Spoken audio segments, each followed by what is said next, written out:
une question que m'a posée un musulman qui dit croire en Jésus, mais ne croit pas que Jésus, pour lui, en fait, est Dieu. Il croit plutôt que, selon lui, Jésus est un prophète. Voilà, parce que Dieu est incomparable et que Dieu, voilà, ne peut pas être mesuré à un humain. Non, c'est inconcevable pour lui, en fait.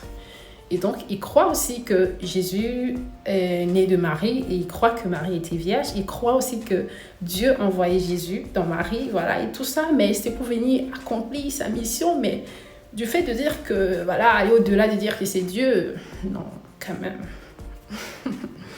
Et donc, il me pose la question, parce qu'il me dit aussi qu'il croit aussi que Jésus va revenir. Je lui dis exactement, Jésus reviendra.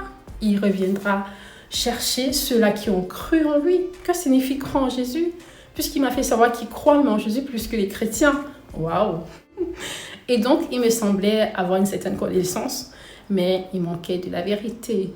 Et c'est justement là que tout se passe, parce que Jésus a dit « Je suis le chemin, la vérité et la vie ». Donc Jésus est le chemin qui mène à la vie éternelle. La question qu'il m'a posée, c'est qu'est-ce que ça signifie en fait être sauvé? Puisque je lui ai fait savoir que Jésus est mort sur la croix pour nous sauver. Et donc je lui ai fait savoir justement, lorsqu'on croit au Seigneur Jésus, qu'on l'accepte dans notre vie comme Seigneur et Sauveur, alors on est sauvé. C'est le chemin pour mener à la vie éternelle.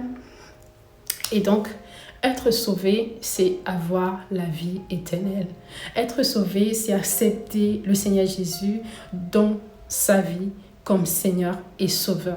C'est accepter que Dieu puisse renouveler nos pensées. Être sauvé, c'est accepter la parole de Dieu. C'est accepter de marcher selon la parole de Dieu. C'est accepter d'aimer la parole de Dieu. Parce que Jésus a dit que celui qui aime sa parole, le Père et lui vont venir demeurer dans leur maison. Donc être sauvé, c'est accepter de perdre sa vie afin de la donner à Dieu. Parce que Dieu ne nous a pas sauvés pour que nous allons continuer à vivre selon nos propres désirs, nos propres mentalités, mais d'accepter que l'Esprit de Dieu qui vient en nous puisse renouveler nos pensées et accomplir notre mission selon le plan de Dieu tel que Jésus l'a fait. C'est pour ça que nous sommes sauvés, afin d'être utilisés par Dieu, afin de servir Dieu, afin de faire la volonté de Dieu.